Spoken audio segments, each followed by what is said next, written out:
Welcome back to the Olympus Report, Demigods, Monsters, and Gods Alike.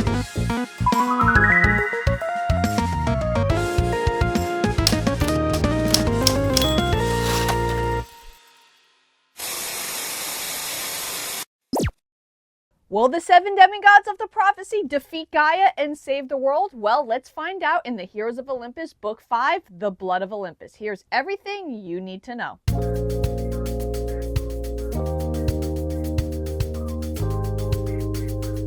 Before we jump into book number 5, here's a quick recap of the Heroes of Olympus thus far. The 7 demigods of the prophecy are making their way to Greece to stop Gaea's giants and to stop her from waking.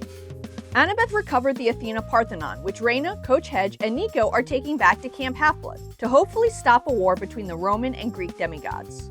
Alright, now for book number 5, The Blood of Olympus. The book starts with Jason, Piper, and Annabeth climbing a hill in disguise. Piper and Annabeth are dressed as handmaidens, and Jason is, well, a 75-year-old man thanks to Hazel's mist magic. They are attempting to infiltrate a palace to gain information. However, the palace is filled with evil spirits. You know, typical stuff. They know this as Piper saw it in her dagger, Catoptris. According to the dagger, a horde of spirits would be at the palace of Odysseus, awaiting orders from Gaea. So they figured this would be a good opportunity to see what the enemy is up to. As they continue to climb up the hill, Jason thinks of a very vivid nightmare he's been having since the House of Hades. Reliving some of the worst parts of the quest, glimpsing Juno's true form, facing Clytius, and even dreams that haven't happened yet, Gaea rising from Half-Blood Hill.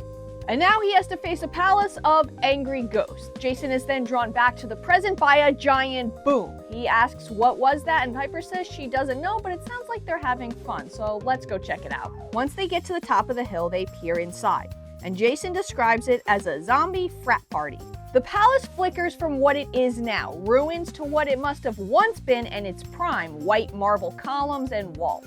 Jason suspects there's about 200 spirits partying it up. One ghost with an arrow sticking out of his neck walks up to a fountain holding a Zeus statue. Except the fountain isn't filled with water, it's filled with what looks to be golden sand. The spirit says it's time for the next sacrifice to Gaea and throws the statue into the fountain, where it disintegrates as if it was thrown into a wood chipper. And then Jason hears the same loud boom as before. Annabeth says that must be Antaeus. Odysseus was the one who shot him through the neck. He must have come through the doors of death. However, most are just spirits. Jason says, well, the ones with graying flesh are ghouls. They can't be killed, and they can eat human flesh. Fantastic, Annabeth says. Well, either way, they should stick to the plan. They need to split up, infiltrate, and find out what the enemy is up to. And if things go wrong, plan B. Jason hates plan B. It entails shooting a flare up into the sky to warn the others on the Argo 2. They'll then have a couple of seconds to take cover before Leo blasts the place with Greek fire. So hopefully it doesn't come to that. They then split up. Piper goes left and Annabeth goes right, and Jason hobbles into the party.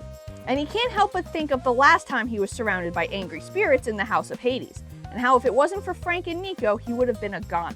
Jason then thinks of Nico. Recently, when he's been sacrificing food to his father, he's also been praying for Nico, praying he makes it safely on his journey. Nico's already been through so much, and yet he didn't hesitate to volunteer for the most difficult job of transporting the Athena Parthenon. If Nico and Reyna failed, their camps would slaughter each other. But now's not the time to think of that, so Jason makes his way into the party. He then spots Piper and Annabeth filling some glasses. No one pays them any attention, so Hazel's mist magic must be working. Jason then hears someone call Iros, "Is that you?" and turns to see Antoine, the man with the arrow in his neck, walking towards him. Jason greets him. "That's me, Iros." Then the party goes silent, and the spirits draw their swords. Seems this Iros guy wasn't too well liked. A spirit asks if he should kill him. Antoine laughs and says, not right now, he's in a good mood, and tells Jason to join him at his table. Jason follows, not having much of a choice. Antoine says he didn't expect to see him here, but he supposes even beggars can seek retribution. He then hands Jason a plate of meat and a goblet of red liquid. Jason hesitates for a second, but he figures if he's supposed to be a beggar, he better act like it. So he eats the meat and gobbles down the liquid, which thankfully seems to be wine and not poison or blood. He asks Antoine to tell him more about the retribution. And where does he sign up? Antoine laughs. What can he offer them? They don't need a messenger anymore. Why should they share their spoils? Jason then remembers who Iros is. He used to run messages for scraps of food, and one day he was forced to fight Odysseus by the townspeople to try and steal his fortune, but Iros was killed. Jason gulps. What spoils do they want this time? Antoine laughs. The whole Earth. Once Gaea destroys the mortal world, they will divide up what is left. Antoine says every spirit here has grievances with the gods, or their pet demigods. And even Michael Varus has grievances with Rome. At this, Jason chokes and turns to see a shady outline of a spirit wearing an SPQR shirt. And on it is the emblem of a praetor. Jason has never met Michael, but everyone in the 5th cohort has heard the story of the infamous praetor that died in the 1980s, the praetor that lost the eagle. Antoine says Gaea lets him hang around, as he apparently has information on how to defeat Camp Jupiter. So Antoine asks again, why should they let him join? Jason begins to panic. He can feel Michael's eyes on him, and just when he can feel the mist thinning, Annabeth comes over and offers more wine, but spills it on Antoine. This gives Jason a moment to gather himself. As Annabeth walks away, she gives him a look of encouragement. Jason takes a deep breath. Why should they let him join? Well, he's still running messages, and he's just come from the House of Hades to check up on them. In fact, it was Gaea who sent him. Jason says maybe they should explain why they are worthy of Gaea. All Jason sees is a bunch of lazy, drunk dead guys, not helping the war effort. Antoine says if he's so knowledgeable, surely Jason knows they are doing exactly what Porphyrion ordered them to do. He would have known that if he talked to the giants in Athens. At this, Jason feels nervous. Porphyrion, the king of the giants and the anti-Zeus, he's in Athens? Jason then remembers something Gaea once said, that she promised to pull the gods up by their roots. Athens, the Acropolis, the most sacred temple in all of Greece. That must be where Gaea is planning to wake. Another spirit says, of course, which means the troublesome demigods will have to pass this island by sea, as they know it is too dangerous to fly above land. And then they will have a choice to make. The most direct route would be due east, but it's guarded by an army of Cyclops, storm spirits, and whatever monsters Keto put in the sea. Plus, if they make it to Delphi, Antoine says enough, and then the spirit fades to dust. Antoine says all Iros needs to know is the path to Athens is well guarded. The demigods either have to risk the straits or sail around, which wouldn't be much safer. But they most likely won't live long enough to make that choice. Once they reach this island, they will know, and they will deal with them and prove themselves to Gaea. Jason gulps. He definitely does not want to be turned to dust like that spirit. Besides, he got the information he came for. They need to set sail for Athens, and it's safer to sail around, and with it being July 20th, that means he only has 12 days left before Gaea wakes. They need to get out of here, but something else is bothering Jason. What was that spirit going to say about Delphi, the sacred land of Apollo and prophecy? Jason tells Antoine not to underestimate the demigods. What if they seek help in Delphi?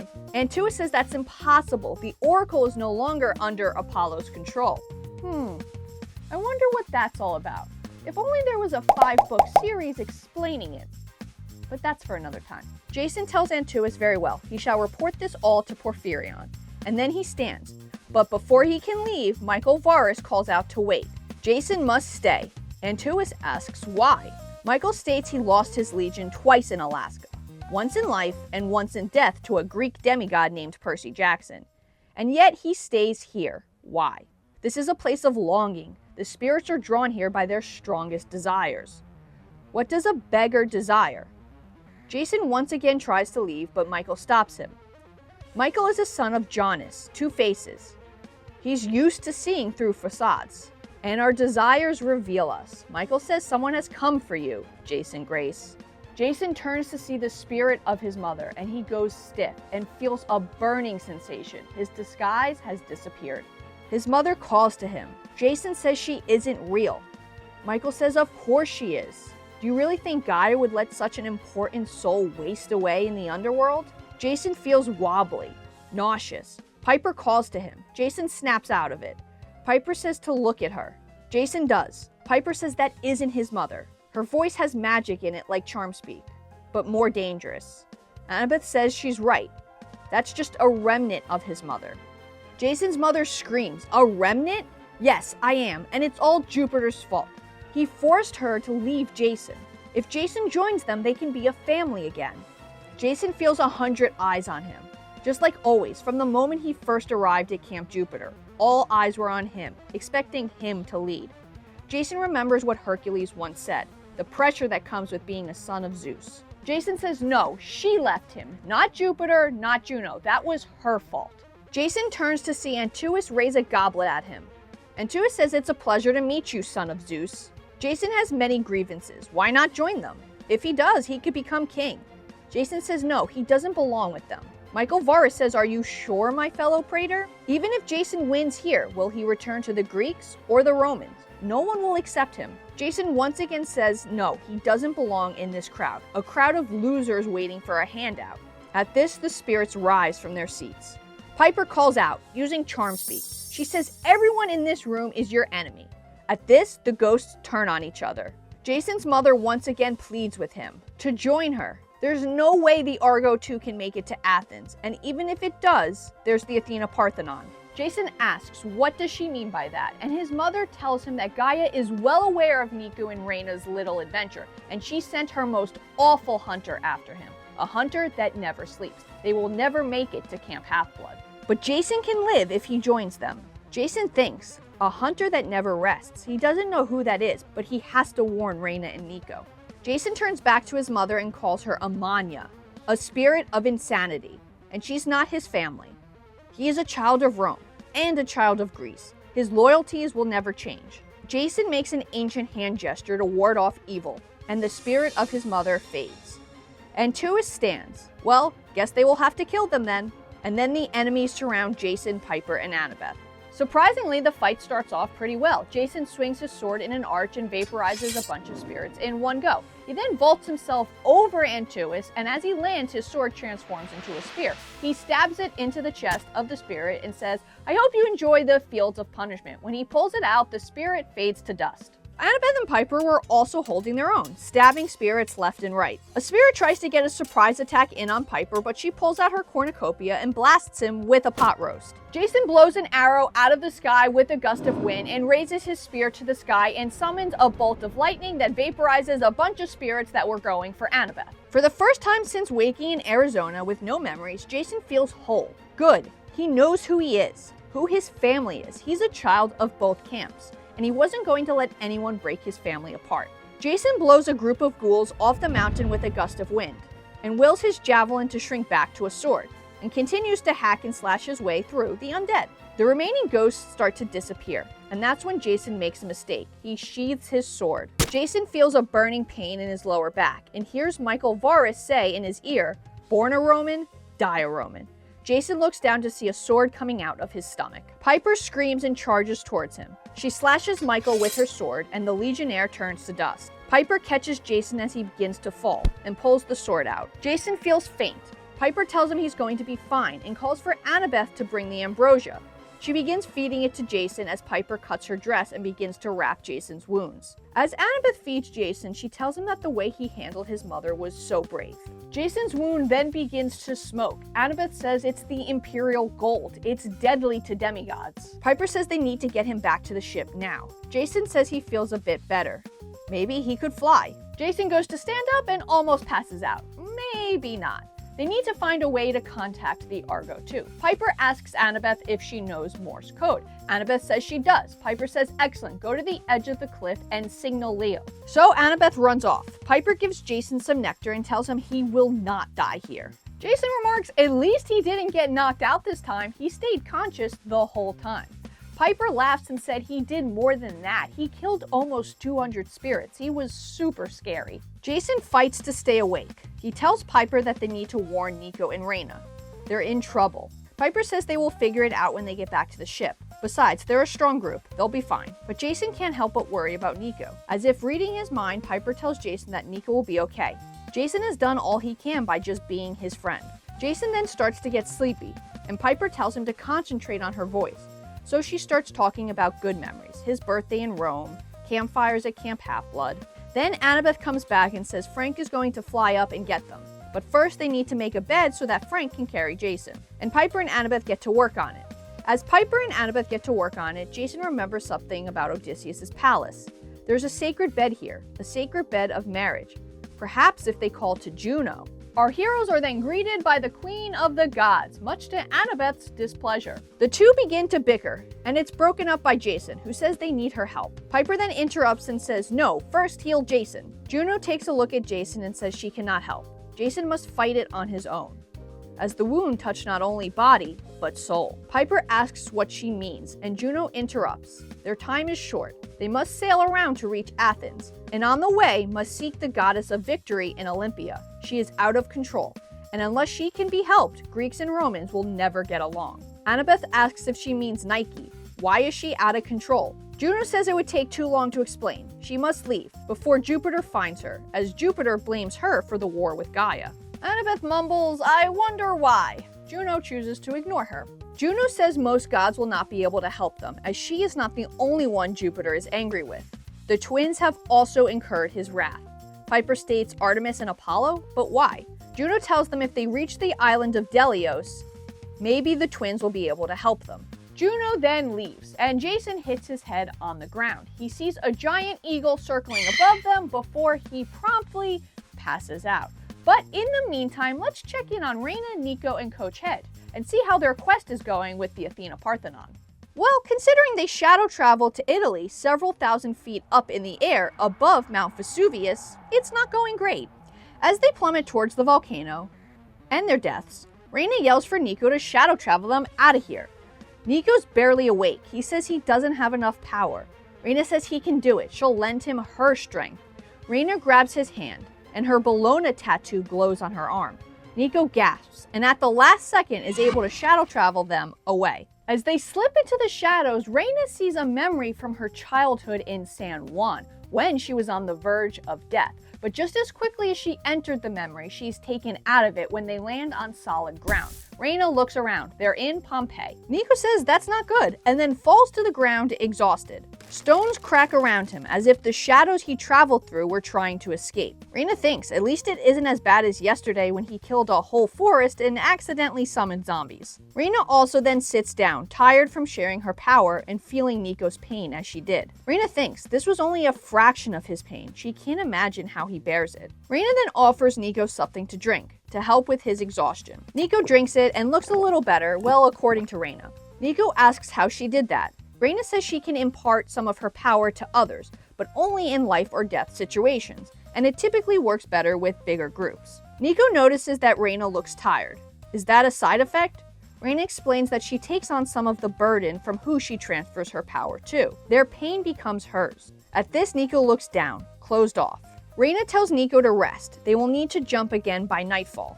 Nico grumbles. This is the last place he wants to be resting. Pompeii is filled with lemurs, angry Roman ghosts. All cities have them, but Pompeii is especially bad. That's what happens when a volcano wipes out an entire city.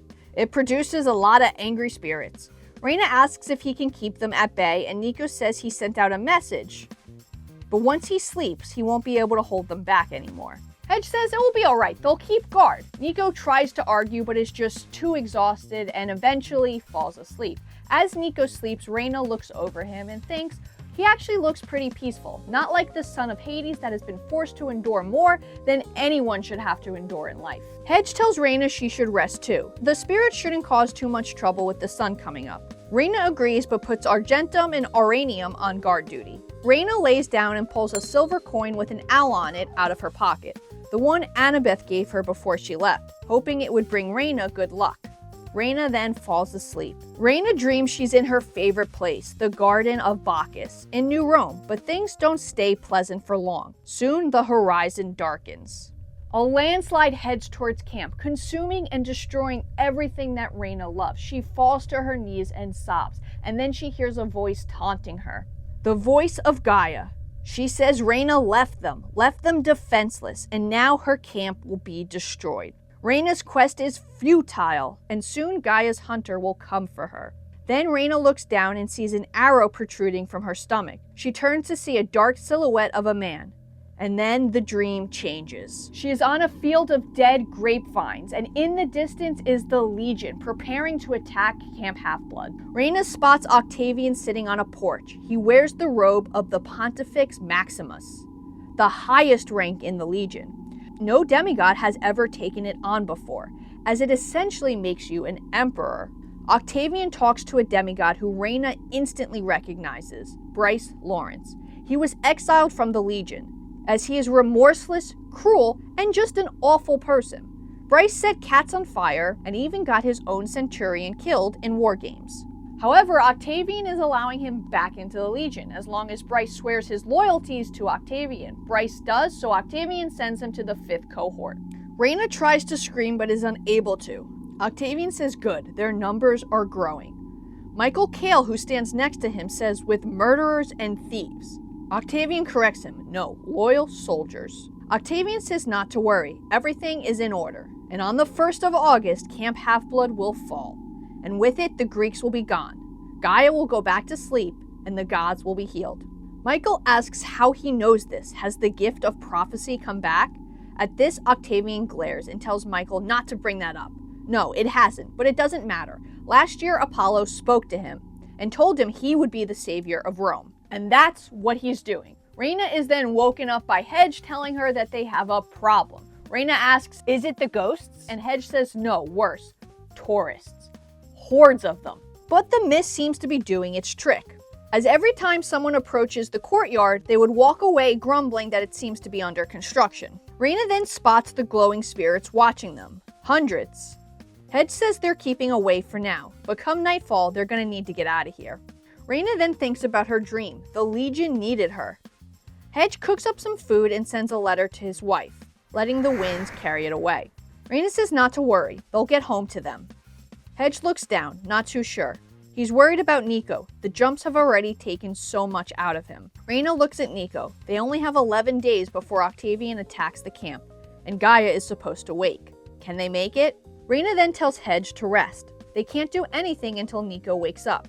So Reyna keeps guard, watching the tourists come and go, and the ghosts that continue to watch them. Just after sunset, Nico wakes up. He scarfs down some food, and then they wake up Hedge, and Reyna tells them both about her dream. They can't figure out who the hunter may be, but Nico says he could try contacting Thalia, see if she knows anything. Reyna says she could also contact her sister Hilla. Camp Jupiter is undefended right now if the giants decide to attack. But Reyna says they'll talk more about it once they jump. Nico says hopefully they can make it to Spain this time. He just needs a couple of minutes to harness up the Athena Parthenon. Hedge then speaks up. They don't have a couple of minutes, but it's not his voice, it's the voice of Gaea. Reyna looks around. The spirits have disappeared. And then from the ground rises earth monsters.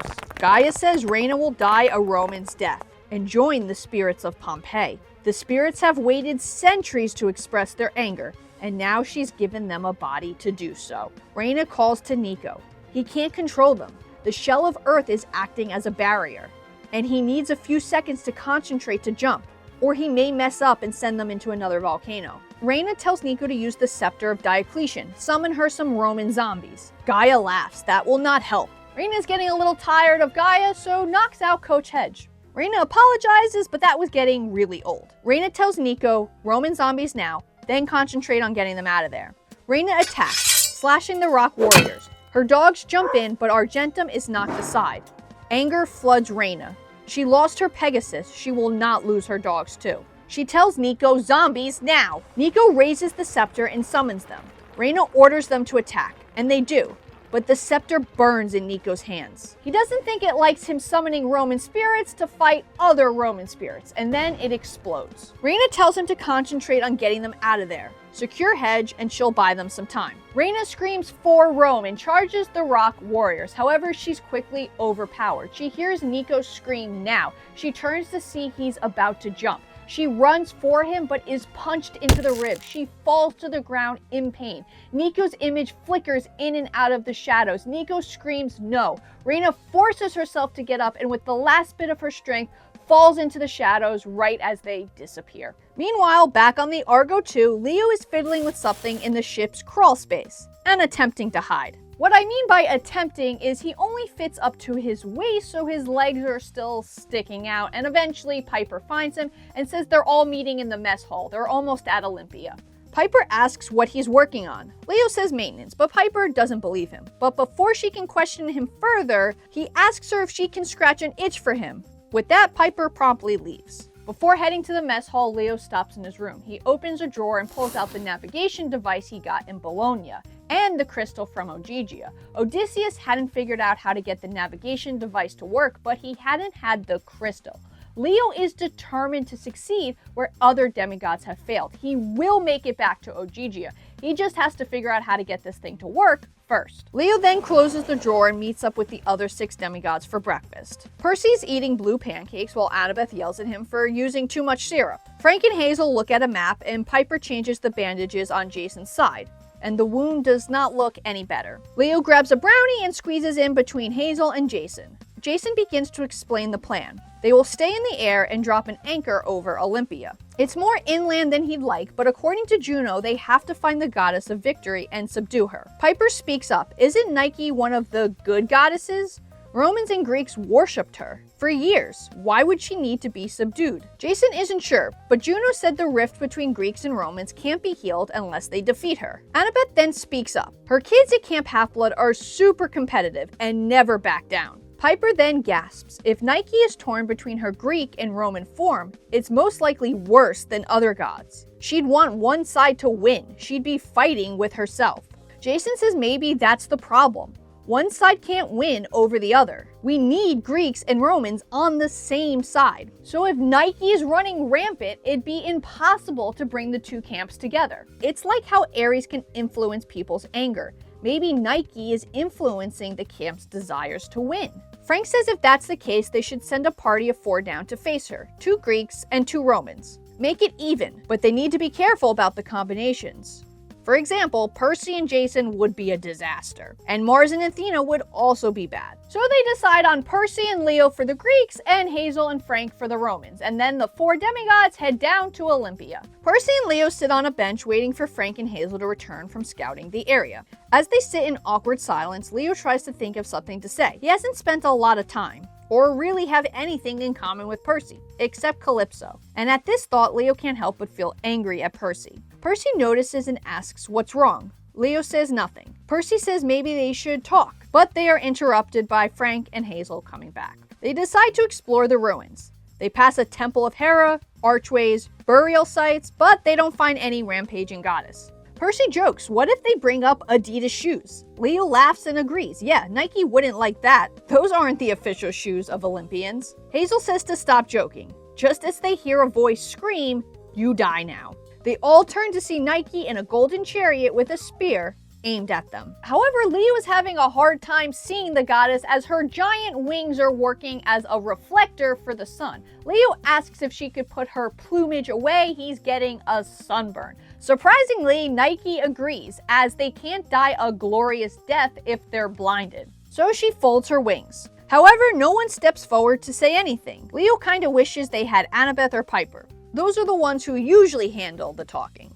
Leo decides he needs to say something before they all die. He asks what's going on. This wasn't in the pamphlet that Frank got.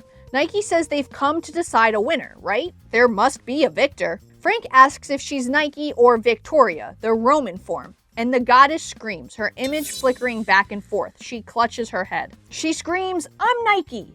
Then she screams, "I'm Victoria." The goddess then screams again, "We must decide. One side must win." Hazel says the goddess is confused, like all the other gods. If the war happens, there will be no winner. The enemy is Gaea, and they need Nike's help to defeat her. The goddess's image flickers again. Victoria screams, "The Greeks must perish."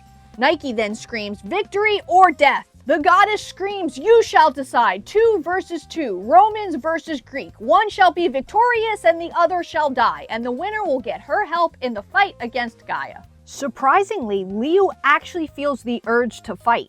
Annabeth was right. It's a good thing they didn't send down Jason, or he and Percy would have most likely already been fighting. Leo speaks up. Yeah, that's not gonna happen. They're not going all Hunger Games on each other. Percy pulls out Riptide and asks, what if we defeat you instead? Nike then spreads her wings, and from them drop mini metal versions of the goddess. Nike says if they will not fight, then they will be persuaded to fight. They have 5 minutes to make it to the Colosseum, or otherwise they will be dead.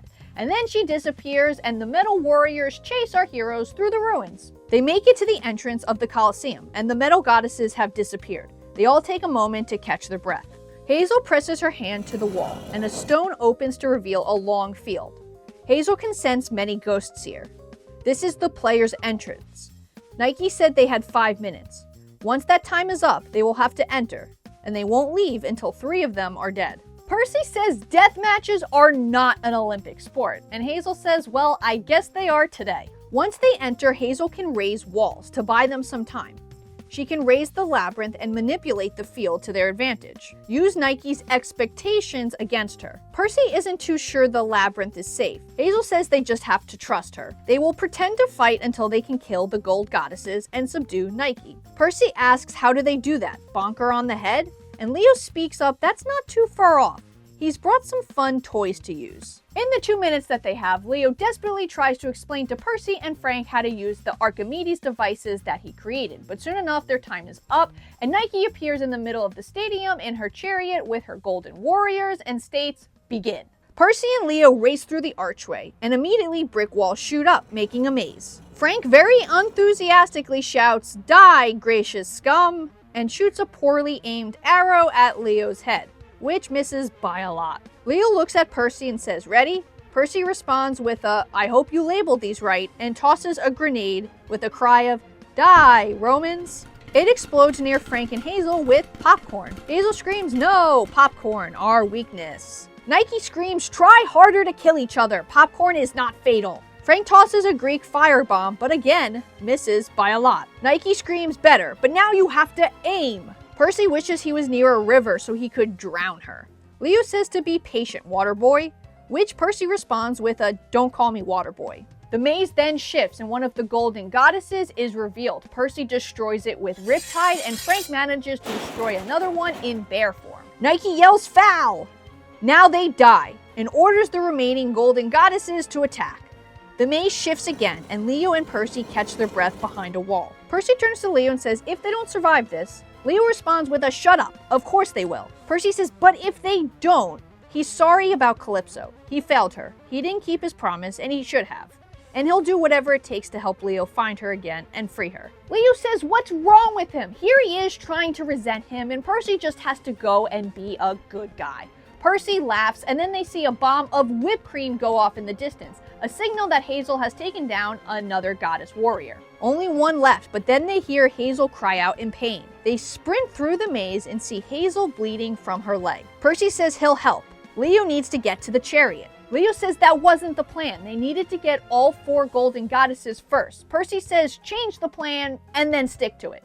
Leo says that makes absolutely no sense, but okay. So Percy goes to help Hazel and Leo runs towards Nike. Leo calls to her, "I want a participation trophy. Losing is better than winning." This gets the goddess's attention. She throws a spear, but it misses. Unfortunately though, another one appears in the goddess's hand. Frank calls, "I want a participation trophy too," and shoots an arrow into her chariot. But the goddess is too focused on Leo. Leo reaches into his tool belt for the Archimedes spear. He looks to Percy, who is still fighting the last golden goddess. But Leo can't wait anymore. Leo arms the spear and throws it at the chariot, but he needs Percy to activate it. Leo screams, "Percy, Operation Water Balloon now!" But Percy is still busy helping Hazel fight the golden goddess, and the chariot is advancing towards Leo. So Leo shoots a fireball at the golden goddess and melts her face. Hazel is then able to stab her, and then just in time, Percy shoots out a hand and explodes the water in the spear, toppling the chariot and Nike. The goddess rises and approaches Leo and says he will die. Leo holds out a hand and says, wait, she hasn't seen his best weapon yet. One guaranteed to win any contest. This stops Nike. What weapon? Leo says his Zap-O-Matic. He pulls out another spear and fiddles with it, hoping his calculations were correct. It transforms into what looks like a gun with a satellite dish on the end. Leo says it's his death ray. He wins, give him all the laurels. Nike says that's ridiculous. Death rays aren't real, TV produced them. And Leo says watch closely. He pulls the trigger and a flash blinds the goddess. It then transforms back into a spear and Leo throws it at the goddess and she is trapped in a bronze net. The others come over and ask, what do we do with her? Leo says take her aboard the Argo too? Chuck her in the stables? Nike screams to release her, fight each other. It's better than what will come in their future. They ask her what she means. Nike can foresee winners of future battles, and their future is not without death. One of you must die. Hazel says no, there has to be another way. Nike laughs, not unless you have the physician's cure. This makes our heroes pause. What's the physician's cure? And how do they get it? Nike says it's impossible. They will need 3 ingredients: poison in Pylos, a chained god's heart in Sparta, and a curse in Delios. But she will not help them, and continues to scream. So Frank takes off his sock and stuffs it in the goddess's mouth. Gross, but effective. Hazel asks, now what? Leo says, well, I guess they go look for the physician's cure. He likes cheating death. But now let's check back in with our Athena Parthenon team. Right after they shadow jumped from Pompeii, Nico promptly passes out from exhaustion. The last thing he hears is Hedge saying, oh, this isn't good. Nico's memories flash through his dreams. His mother, Bianca, Percy, Minos. But Nico focuses, wills himself where he wants to go, focusing on finding Thalia. However, Nico is pulled off course and ends up in the Hypnos cabin at Camp Half-Blood, thanks to Clovis. Nico tells Clovis to tell the camp that they are on their way with the Athena Parthenon, and that they are being followed by one of Gaea's hunters. Nico asks Clovis if he can pass the message to Thalia. Clovis is better at finding people in dreams than Nico is. Clovis says he'll try, but in the meantime, Nico better see what happened at the War Council meeting today. Then the scene shifts. The head counselors and Chirons talk about the defenses around camp. They're prepared to take on the Romans, but they didn't see them coming with a monster army. Clarice says maybe if Rachel foresaw this, they could have been prepared. Rachel hangs her head. Unfortunately, her power of prophecy isn't working and she doesn't know why. Will Solus, head counselor of the Apollo cabin, speaks up. It's not just Rachel. The whole cabin has been affected and Apollo isn't answering any of their prayers. Tyson has brought some Cyclops reinforcements, but the air is swarmed by Roman eagles. Clarice thinks they should attack first, before the Romans get a chance.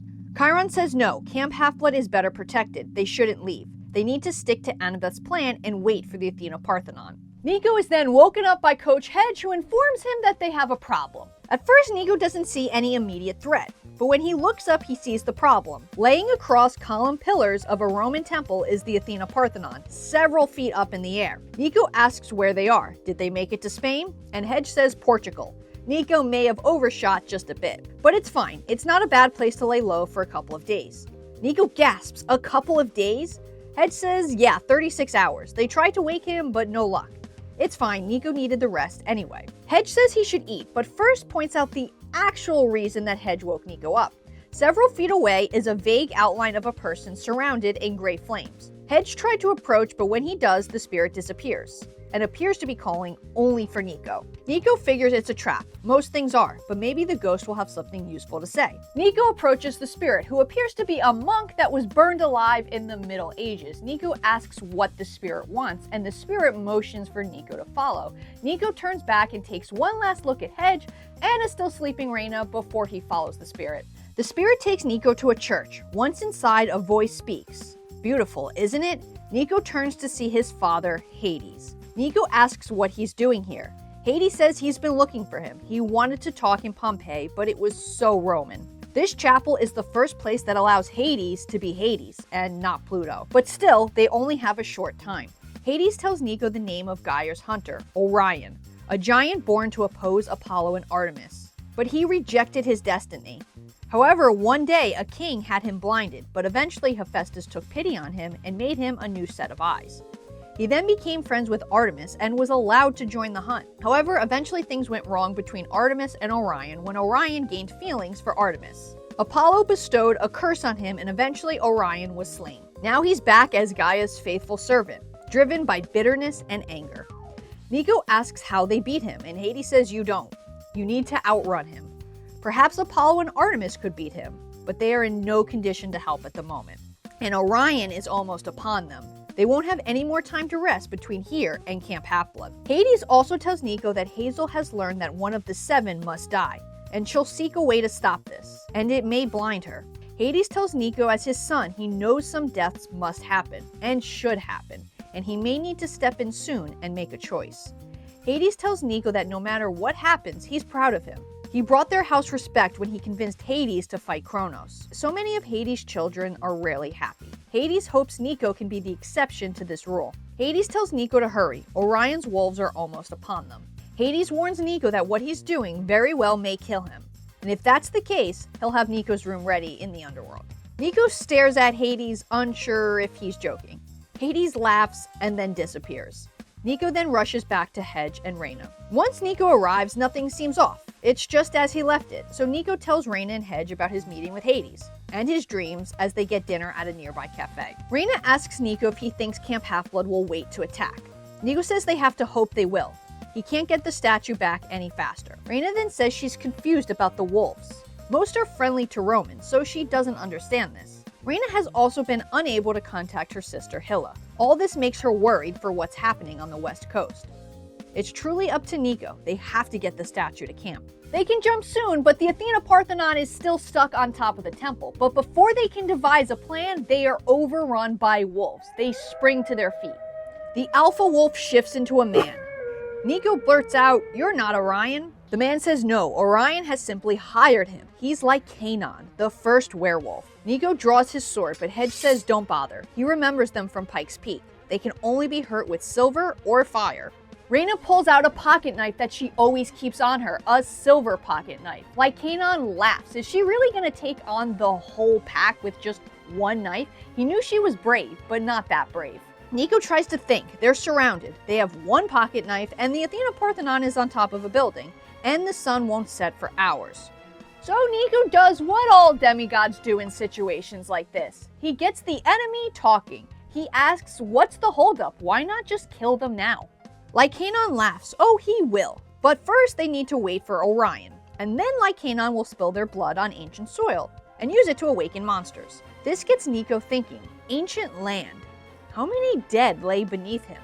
He turns to Hedge and asks if he can climb. Coach says, of course, he's a satyr. Nico tells him to get the statue secured in the rigging and then drop a rope down. Nico, Reyna, and Reyna's automaton dogs will hold them off, cover him. Lycanon laughs. Nico can't kill them. Nico says maybe not, but he can slow them down. Nico then spreads his hands on the ground. And bones of all kinds, humans and rats, start exploding from the ground and bury the wolves. Lycanon roars in anger, and Nico yells at Hedge to go now. Nico grabs Reyna's pocket knife and starts holding back the wolves that have escaped. Oranium can't do much, being made of gold, but Argentum does its best to sink his silver teeth into the wolves. But the automaton is already injured from their last fight.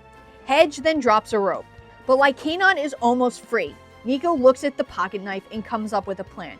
He tells Reyna to climb the rope. Reyna starts climbing the rope, and Nico just manages to grab it as Lycanon breaks free. Lycanon lunges for Nico and sinks his claws into Nico's shoulder. However, Nico is able to jab the pocket knife right in the center of his chest. As Lycanon dissolves into shadow, Nico uses his last bit of strength to pull him, Reyna, Hedge, and the Athena Parthenon into that shadow as they hear a voice scream, "No!" Meanwhile, back on the Argo 2, Piper and Frank search Pylos, the home of Frank's shape-shifting ancestors, trying to find them and the poison used in the physician's cure, but they aren't having much luck. No poison, but they've fought 3 monsters so far. Piper is actually happy about the distraction to keep her mind off the very bleak conversation she had with her mother, Aphrodite, last night about their future. Eventually, they run into a ghost that leads them to a cave. Frank tells Piper to wait while he heads inside. Frank finds one of his ancestors who gives him the poison before transforming into a seagull and flying away. Piper asks if he told him anything useful, and Frank says yes, but first let's get back to the ship. They meet back up with everyone on the Argo 2, where Percy is keeping an eye on a red sea serpent swimming near the ship. Frank tells them that his relative told him that the chained god they are looking for is in Sparta. It's a statue of his dad. Well, not Mars, but Ares. That's chained there. Piper then brings up a vision she had on her dagger. Her and Annabeth exploring ruins. They find a bronze statue, and when they touch it, flames erupt from it. Maybe that was in Sparta. Frank says if there's flames, maybe they should send Leo. Percy also volunteers. He has experience dealing with Ares. Annabeth says if the vision was of her and Piper, then they need to go alone. Piper thinks about her conversation with her mom. Aphrodite told her she may be the one to bring Greek and Romans together. Aphrodite told her that the prophecy won't come true without her. Storm or fire will not be able to succeed without her help. Aphrodite warned her of what she would have to do, but Piper wasn't so sure she'd have the courage. Percy then breaks Piper out of her daydream by saying the sea monster is getting closer. Leo says they better take to the skies then. And with that, they set sail for Sparta. That night, Jason comes to Piper's room to check on her. Piper laughs. Check on her? He's the one that got stabbed. Jason says he's been worse. He then takes Piper's hand and thanks her for what she did in Ithaca. If it wasn't for her voice, Jason would have given up, slipped into the darkness, but she gave him the power to keep fighting. Piper tells him that he's a fighter. He doesn't need her. Jason says maybe, but what if he makes the wrong decision like his mom did? Piper says that's not going to happen. Jason's aware of his demons, and because he faces them head on, he'll be able to make the right choices when it matters. They go to kiss but are interrupted by Leo, who informs Jason that it's his time for guard duty, so Jason leaves and Piper very quickly falls asleep. Her dreams take her to the Acropolis, and in the center is a group of giants. Every giant they've faced thus far, including the king of the giants, Porphyrion. Enceladus warns him that the demigods sail for Sparta, and if they manage to release the Makai, Porphyrion says that will not happen. Their brother Mimas waits for them. The demigods cannot alter their fate. Their blood will be spilled, and they will raise Gaea from her slumber. A female giant named Paraboia then speaks up. She believes it's unwise to fight here at the Acropolis. The demigods have allies here. Porphyrion says not to worry. They've taken Delphi, run Apollo out of Olympus in shame, and the gods are in shambles. Now it's their time. Piper is then awakened by Annabeth, who tells her they've made it to Sparta. Piper says, excellent, but first I need to tell you about my dream. She tells the rest of the demigods, and Percy explodes the toilets in shock. There's no way he's letting them go down there all alone. Leo is a little more upset at the fact that he's gonna have to fix all the plumbing. Annabeth tells Percy they'll be fine. Piper foresaw just the two of them, so that's the way it needs to be. Percy asks if this Mimas is a giant, and Piper says probably. Percy asks what Makai are, and Piper isn't sure. All she knows is it means battle in Greek. Percy once again insists that he goes with them. They know too little. The last thing they need is a boy and a girl going together. That's exactly what the giants want.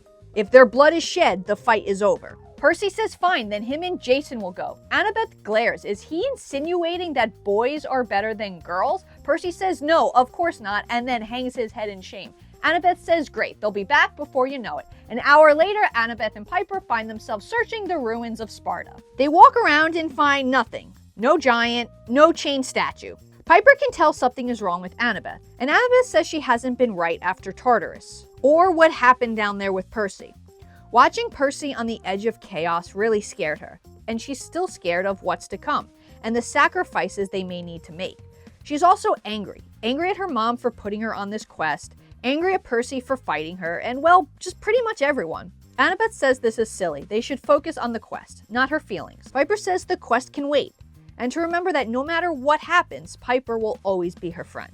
Annabeth is about to respond when they are interrupted by a roaring in the distance, and then a giant column of fire shoots from the ground. Piper figures they should better go check that out. There's 3 pits that are randomly shooting fire. Annabeth doesn't understand. They weren't doing this before. Maybe they stepped on a pressure plate. Piper doesn't think so. She feels a need to get closer. She thinks they might be reacting to emotion, the fear they are feeling. Piper says they need to go down there. Annabeth stares at her like she's crazy. Even if they're not burned alive, they don't know how deep it is. Piper walks up to one of the holes and Annabeth says don't even think about it, but before she can finish her sentence, Piper jumps in. Piper falls feeling the heat. Then she sees a room and a floor. She ducks and rolls and just barely manages to avoid being burned. She grabs her sword on instinct and swings, decapitating the head of a bronze statue of a dragon. Piper looks around. There's 2 more, lined up with the holes, and must be the sources of the flames. So she decapitates those 2. Annabeth calls out from above. Piper responds that she's okay, to give her a minute. Piper looks to the other side of the room and sees a stone dais, and by it is the statue of Ares, wrapped in heavy chains, anchoring him to the floor. Behind him is 2 doorways. Piper calls up to Annabeth that it's safe, but maybe tie a rope so they can get back up afterwards. Annabeth does and climbs down. She tells Piper that was the stupidest risk she's ever seen in her entire life, and she dates a stupid risk taker. Piper smiles and says thank you. Piper then points to the decapitated dragons and says these must be the dragons of Ares. Annabeth looks to the god and asks where do you think the doorways lead? But before Piper can respond, the 2 hear a noise. It sounds like a drum, and it seems to be coming from the statue. Piper looks at Annabeth. That must be the heartbeat of the chained god. Annabeth draws her sword. She doesn't like it here. They should go. Piper looks around. The place is rampant with emotions. But unlike with her mom, this place ramps up fear. It's why Annabeth was feeling it before, but down here is so much worse. Piper asks Annabeth, didn't Ares have 2 sons? Annabeth says yes, Phobos and Deimos, panic and fear. Piper points above the doorways. There hangs 2 statues of the heads of Phobos and Deimos. This isn't just a shrine to Ares, it's a temple of fear. And then the giant emerges from the shadows. He says, "Well done, demigods. You figured it out, and I'm here to make you true believers." Piper knew fear, but this was a new sensation. She couldn't move. Her heart refused to beat, and all the worst memories of her life flashed in her mind. Piper watches as the giant raises his hammer, about to smash them. At the last second, Piper snaps out of it and tackles Annabeth out of the way. Piper yells at Annabeth to get up. She moves sluggishly, eyes wide in terror. Piper grabs her arm and drags her. Piper thinks if this place amplifies the worst things in your life, the things Piper experienced don't even come close to what Annabeth has experienced. Piper calls to Annabeth. She's here, and they will get out of this. The giant laughs. A daughter of Aphrodite leading a daughter of Athena? Now he's seen it all. What is Piper gonna do? Defeat him with makeup? Annabeth stutters out they need a plan. She'll go left and Piper will go right. Piper says no plans. Annabeth needs to trust her and just follow her. They manage to dodge another swing of the hammer, and Piper slashes the giant on the back of his knee. He bellows in pain. Piper drags Annabeth to one of the tunnels, and instantly they're engulfed in darkness. Piper tells Annabeth to keep moving. Annabeth says they should close their eyes. It's like the House of Night. And Piper says no, they need to face this head on. No hiding. Annabeth yells at Piper. What are they gonna do? They need a plan. They fell right into the trap. Piper says no. She would never not listen to Annabeth, but this time she can't. They can't defeat this place with reason. You can't think your way out of emotion. The giant taunts them. Are they afraid? Annabeth says no. And Piper says, yes, of course we are. And then she pushes Annabeth out of the way right as they hear a crash. They find themselves back in the circular room, and the giant is trying to get his hammer unstuck from the ground. They rush to hide behind the statue. Piper then figures something out. They didn't chain Ares here to keep his spirit. This is a temple of Deimos and Phobos. Spartans would come here before battle to face their fears. And Ares was here to remind them that war has consequences. The spirit of battle, the Makai, should never be released unless you understand how terrible they are, unless you felt fear. Piper charges the giant and catches him by surprise. He falls back and hits his head against the wall. The room shakes. Annabeth says they need to get out of here now, and Piper says no, and then she cuts the rope that Annabeth tied. Annabeth looks at her. Have you gone crazy? Piper says, maybe. Mimos laughs. They can't beat him without a god, and Ares isn't here to destroy him this time. Mimos says he would have been able to fight Ares if that fool Damison did his job. This makes Annabeth angry. She tells Mimos to never insult Damison, and then Annabeth charges the giant. While Annabeth distracts him, Piper cuts off his ear, and he screams in rage. He will destroy them. He will crush them. The Earth Mother will spare him, but they will be buried. Annabeth panics. They're going to die down here. Piper grabs Annabeth's face and touches her forehead to Annabeth's. She tells Annabeth fear can't be reasoned with. You need to stop thinking and just feel. Annabeth says she hates that. Piper knows, but you can't plan feelings, like with Percy and the future. You can't control everything. You need to just accept what happens. Let it scare you, and despite that, trust that it will be okay. Annabeth doesn't know if she can. Piper tells her to focus on revenge, for Bob, for Damison.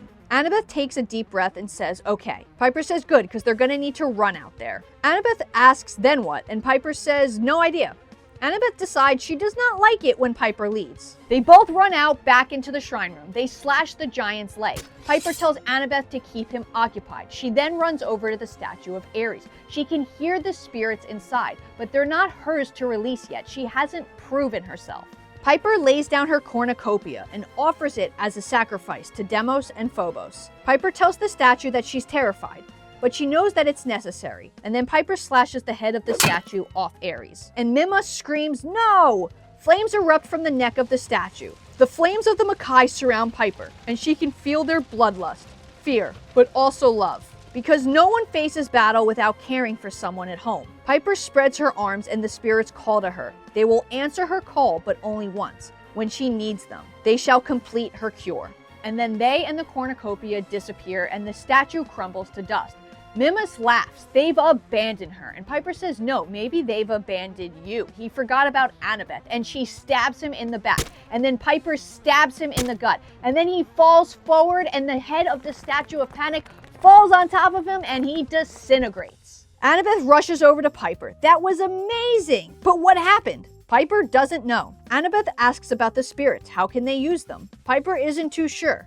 They said she could call upon them, but maybe Artemis and Apollo will know more. Annabeth says they need to get out of here, but how? So Piper walks up to the Statue of Fear and thanks her brothers for helping her, but she needs one more favor. They need to get out of here. A doorway in the wall then opens up and Annabeth and Piper run up it blindly. Now, as you've probably picked up, this book is 2 stories happening at the same time. So while all this was happening, let's see what was going on with the Athena Parthenon crew.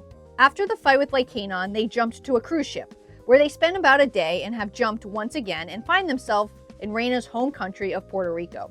They land in a town square, in the plants of a restaurant. Nico asks if it's safe to sleep. They figure it's safe enough, so Nico passes out. Reyna can't help but notice how empty it is, which is strange for this time of night, so she puts Auranium and Argentum on guard duty. Reyna had hoped to never come back to San Juan, the place of her darkest memories. But she tries not to think on that, and focus on the things she missed about her home. Reyna looks to Nico, and gets a strong sense to protect him.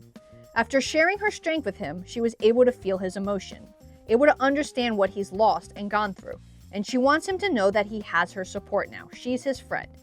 He doesn't need to be alone. Then all of a sudden, Reyna hears a whoosh and something hit her neck. She gets wobbly and falls to the ground. Right before she passes out, she hears a voice that says, "Take him." A bag is placed over Reyna's head before she slips into darkness. However, Lupa trained Reyna for situations like this, so Reyna regains consciousness pretty quickly. She comes to with the sack still over her head and her hands tied. She hears footsteps coming towards her. She pretends to be asleep, and when the footsteps get closer, Reyna tackles her captor. Reyna shakes off the bag and rolls her hands, and grabs the knife her captor was holding, a girl with a silver coat. Reyna hears more footsteps, so she grabs the girl and holds the knife to her throat. 3 more girls rush into the room. Reyna recognizes them from the stories. They're the Hunters of Artemis. One of the girls says, "Take it easy." Reyna has the wrong impression. Reyna laughs. She's got the wrong impression. They kidnapped her. Reyna demands to know where her friends are. The girls say they're right where Reyna left them. Just let them explain. Reyna demands to see their lieutenant, Thalia Grace, and then the girl she's holding captive laughs. She's gonna have to let her go first if she wants to talk to her. Thalia leads Reyna down some corridors. Thalia apologizes for kidnapping her, but the hideout is top secret and the Amazons have very strict rules. Reyna asks they're working for them, and Thalia says with them, not for them. Thalia got Nico's message about Orion hunting them, and rushed to intercept them. The hunters are guarding the city, and are keeping an eye on Nico and Hedge. Thalia says she has to get back to the front lines, but first leads Reyna to a door. Reyna enters as Thalia leaves. On the other side, sitting at a desk, is Reyna's sister, Hilla. Hilla greets Reyna. Here they are once again, facing certain death. They really have to stop meeting like this.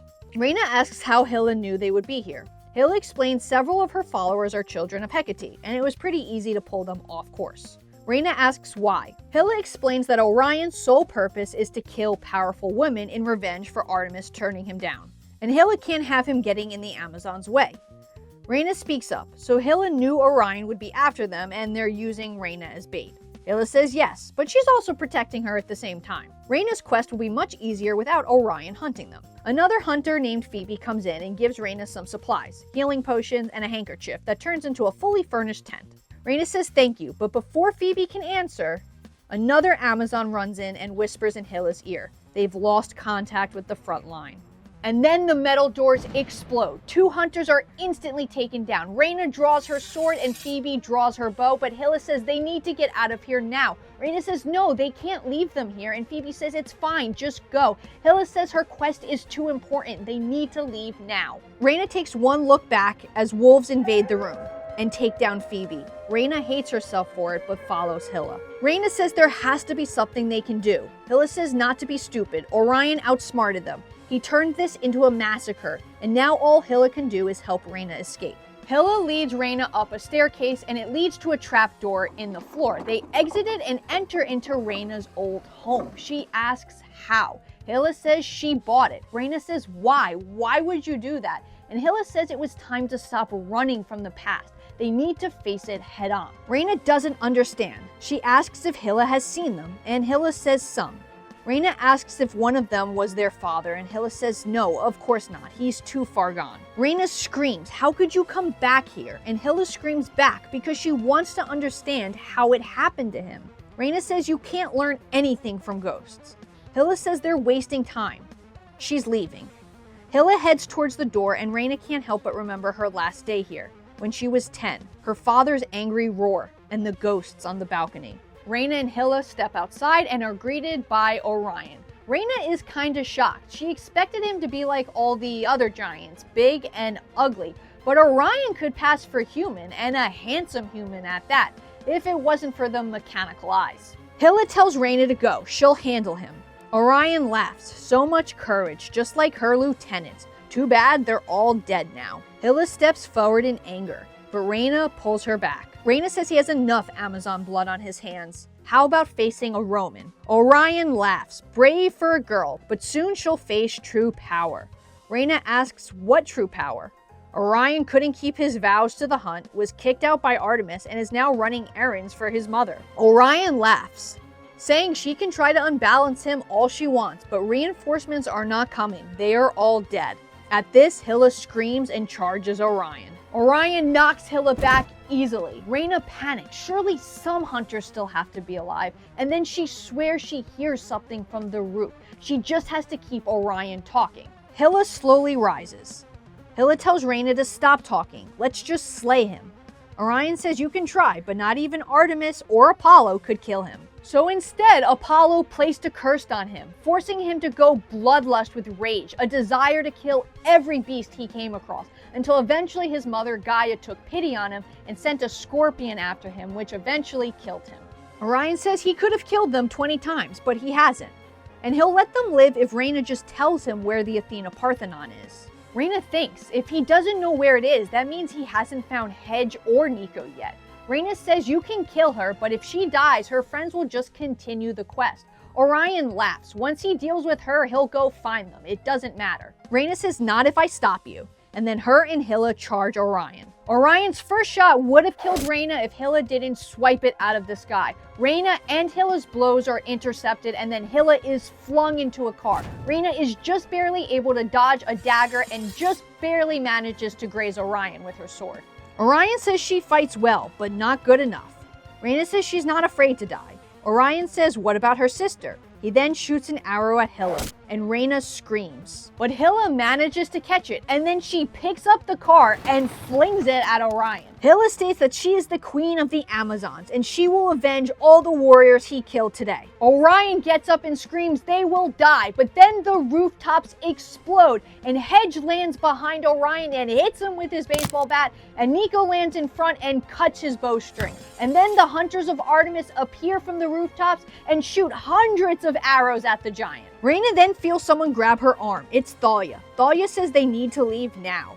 Reyna turns back, and Hilla says she'll buy her some time. And Reyna can't help but think about the last time Hilla spoke those words to her. The last time they escaped this house. Nico and Hedge join Reyna, and Reyna does a double take. Nico, for some reason, is wearing a bright tropical shirt. Nico says not a word.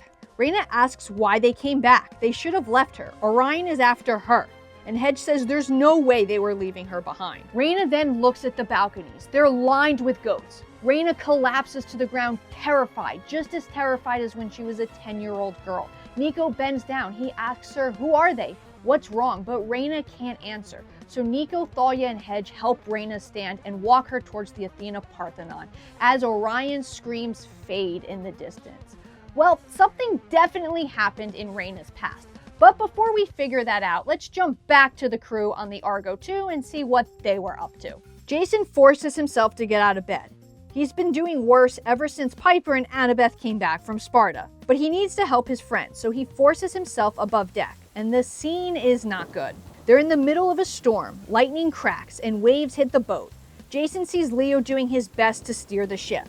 Frank is a gorilla, Piper and Annabeth are trying to get the ship into the air, and Percy is doing his best to keep the ship from capsizing.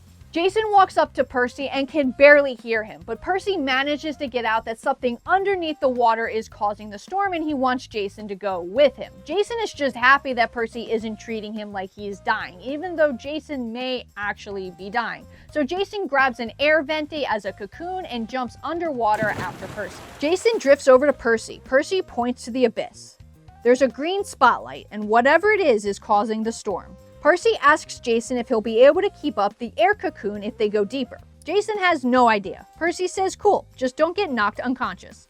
Jason tells Percy to shut up, but laughs. And then they head deeper underwater. Soon they find a woman with a metal disc that's shooting the green light, and whatever it is, it's causing the storm. The woman greets them. Percy asks who she is, and the woman says, I'm your sister, and it's so nice to meet you before you die. She's not surprised Percy doesn't know her. No one knows her name. It's Cymopolea. Percy says, are you a minor goddess? And this makes her angry. So Jason jumps in and says Percy just meant she looked young and beautiful, not that she was less than any of the other gods. Percy gives Jason a nice save look. Cymopolea explains she's the goddess of violent storms, and she wants to sink their boat. She's kinda impressed it lasted so long. Jason asks if perhaps they could change her mind on that. Cymopolea says never. Cymopolea says she's never had this much fun. Her father Poseidon limits her powers, limits where she's allowed to go, married her off without her permission. Now she has freedom. Freedom that Gaea promised her, more than the Olympians ever did. Percy says at least the Olympians are trying after the Titan War. They're giving other gods more recognition. Cymopolea says, has she gotten any recognition? They didn't even know her name. Percy says she can try and kill him, but he's faced a lot of gods recently. Cymopolea says, oh no, she won't kill him. She's just meant to distract him. And then from the darkness of the water emerges Polybides, the anti-Poseidon giant, and the one that really wants to kill Percy. Polybides shakes his hair, and basilisks shoot out. Percy slashes two, but can't get to the third. Jason tries to get their attention, but they are just focused on Percy. Jason raises his sword and summons lightning, frying the remaining serpents. Percy charges Polybides. Polybides swings his sword, producing black liquid, and Percy runs right into it. He grabs his throat. He's unable to breathe. He writhes in pain. Jason screams to let him go. Polybides laughs and says, don't worry, he won't die, at least not soon. Polybides is gonna make him suffer for everything Percy has done. Polybides charges Jason, and Jason does his best to fight off the giant. Jason calls to Cymopolea. Is this really what she wants? Sure, she'll have unlimited power, but after Gaea destroys the world, there will be no one left, no one to fear her, and she'll still be unknown. Cymopolea thinks she does want mortals around, as she would like them to fear her. Jason says he can help with that. Gods depend on mortals. The more mortals that honor them, the stronger they get. Cymopolea says she wouldn't know. She's never been honored. Jason continues to evade Polybides. Jason says he can change that. He'll personally raise a shrine to her on Temple Hill and at Camp Half-Blood. She'll be so honored and feared by Greeks and Romans, she'll be famous. Jason will even throw in banners and merchandising. And none of this is possible with no mortals. And that's what's gonna happen if Gaea succeeds. So help him defeat Polybides and she'll never be unknown again. Cymopolea thinks this is a better deal than what Gaea offered. Polybides screams no, but he can't finish his sentence as Cymopolea throws her metal disc at him and decapitates him. Cymopolea then clears the poison, and Jason catches Percy and gives him some air. Percy says thanks as he begins vomiting up poison. Jason tells Cymopolea thank you and promises that he will follow through on what he said. But not just for her, for all the minor gods and goddesses. Jason will continue what Percy started last summer. Jason will go between the camps until he's finished. Cymopolea offers a bit of advice. When Gaea defeated Uranus, the primordial god of the sky, she got him away from his domain. Perhaps they should try the same with Gaea. She will watch their battle with great interest, and then leaves. Percy thanks Jason for rescuing him, but maybe they could keep this between them. It's kinda embarrassing that a son of Poseidon needed rescuing at the bottom of the ocean. Jason laughs and says, of course. Percy then notices Jason looks different. Better. He asks Jason how his wound is, and when Jason lifts his shirt to check, it's completely gone. Percy says, hey, I guess you found your calling, your cure, and Jason supposes he did. He says, come on, let's get back to the ship. All right, now let's check back in with Raina, Nico, and Hedge. The trio found themselves in South Carolina after leaving San Juan and are a little beat up, so Nico and Hedge are in a supermarket for first aid and other supplies. Afterwards, they head back to where Raina set up camp with her new tent from the Hunters of Artemis. Raina has been very quiet since they left San Juan, and Nico can tell he wants to help, as he knows how dangerous it can be to let ghosts into your head. but Reyna won't open up to him. Every time Nico tries to talk, she shuts him down. Who would have ever thought that Nico was the one trying to get someone else to talk? He's come so far. Reyna speaks up. She thinks they landed in this area as it is a historical site of a battle, and the general was a son of Bologna. Nico asks if maybe the spirits called to her, like the ones in San Juan. Reyna says she doesn't want to talk about San Juan. Nico says that's not good. You can't keep these things bottled up. That's how you end up a lost spirit in Asphodel. Reyna is quiet and then speaks up. The ghosts in San Juan were her ancestors. Her family goes way back. She doesn't know the whole story, but they've been there forever. Her great-great something or other grandpa was a conquistador. Her family has always been favored by Bologna. However, her and Hilla were the first actual children of Bologna. The goddess fell in love with Reyna's father, Julian. He fought in the Iraq War. Reyna then goes quiet. She can't talk about this anymore. Nico pauses. He then brings up how Hades once got him a French zombie chauffeur. Hades isn't perfect, but he does occasionally try. Nico doesn't like to talk about Hades, but sometimes you have to talk about the things that are difficult. So Reyna starts talking again. Apparently her dad was nice once, but she never knew him like that. Bologna blessed him, but it wasn't enough for her dad. He wanted her as his wife, so he dedicated his entire existence to Bologna, and it worked. He and Bologna had 2 children. And then Bologna gave Julian a glimpse of the future. She told him Rome would never fail as long as one of his ancestors were there. And then Bologna left. Julian became fixated on this prophecy. And that, combined with PTSD, wasn't a good combo. Slowly as Reyna got older, her father changed. He became paranoid, turned her house into a fortress, collected weapons, and saw enemies everywhere. He would lock Reyna and Hilla in their room, and if they snuck out, he would beat them. And finally, one day, Reyna realized he wasn't even alive anymore. He was a ghost. Nico speaks up. He was a mania, when a human withers away and leaves only their worst qualities behind. Reyna continues. It got worse and worse, and one night he almost killed Hilla, so Reyna stepped in and killed her own father. Nico says no, she didn't. That wasn't her father, and she did what she had to do to protect her sister. Reyna says it doesn't matter. Patricide is the worst sin a Roman can commit. If this got out of Camp Jupiter, she would be executed. And then from the shadows steps a Roman legionnaire who thanks Reyna for her confession. Reyna recognizes him instantly. Bryce Lawrence. Nico draws his sword. Bryce tells Nico he doesn't fear him. He is a son of Orcus, god of broken oaths. Bryce has heard the screams from the fields of punishment. Nothing scares him. And Bryce is here to arrest Reyna for her crimes. Reyna says he has no right. He shouldn't even be here. Romans don't quest alone. That in of itself is breaking a law. Not to mention he's on probatio, which even giving him that rank was a mistake. Bryce says laws are different in times of war. Plus, once he arrests and brings in Reyna, he'll be rewarded as a full member. Hedge goes to bash Bryce with his baseball bat, but when he moves, an army of skeletons erupt from the ground. Nico is shocked. How could he not sense them? Bryce explains that they serve him. They broke their oath during battle, so now they are under his control. Bryce orders them to capture the traitor. Nico tries to control them, but they won't listen to him. Reyna tells Nico to go, get out of here. Take the Athena Parthenon. Bryce laughs. Nico won't survive another jump. And when Nico looks down at his hands, they're translucent. He's dissolving into the shadows. Nico tells Bryce to stop, and Bryce laughs. He's not the one doing that. Hedge is captured and brought to Bryce. Bryce wonders how much torture the satyr can take before he dies. Nico goes cold with anger. He demands that Bryce leave him alone. Reyna tells Bryce to leave Nico and Hedge alone. She'll surrender. Bryce laughs again. She can do that, but it won't matter in the long run. Octavian has big plans. He's spending big money, and on the 1st of August, Camp Half-Blood and the Greeks won't exist. Nico feels himself grow angrier, and the more angry he gets, the more his power swells. And when Bryce draws blood from Reyna, that's Nico's last straw, and his anger explodes. Nico remembers none of it, only what Reyna had told him. Apparently, the air chilled, the ground blackened, and Nico released a wave of pain and anger. The spirits disintegrate into ash. Bryce starts to bleed from the nostrils and sinks into the ground up to his waist.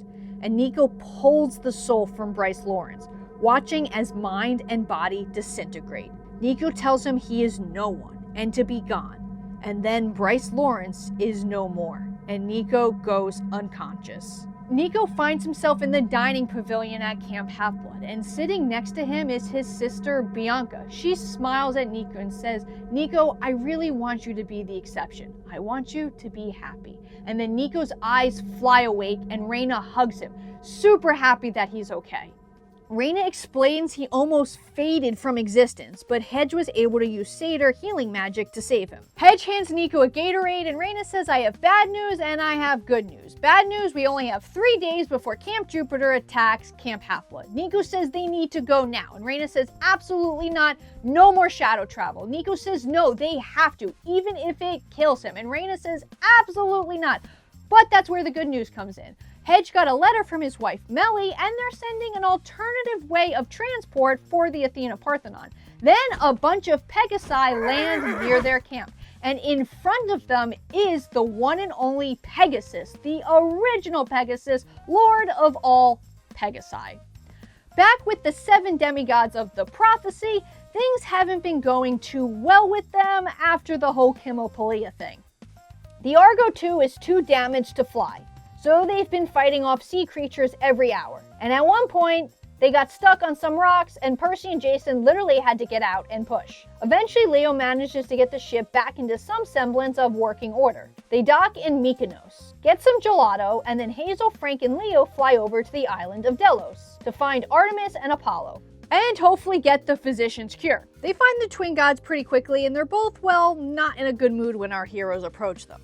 Apollo lets out a big sigh. Leo asks what they're doing here. Why aren't they helping in the battle? Artemis explains this is where they were born. It's the only place they're not affected by split personality disorder. But Apollo may also be hiding here, as you see, Octavian may have made Apollo some promises, and Apollo may have fallen for it, and he may have given his blessing to Octavian. But in Apollo's defense, he had no idea Octavian would start a war. Leo tells Apollo to fix it then. Tell Octavian to stand down. Apollo says, oh no, that would mean leaving this island, and then Zeus would strike him down.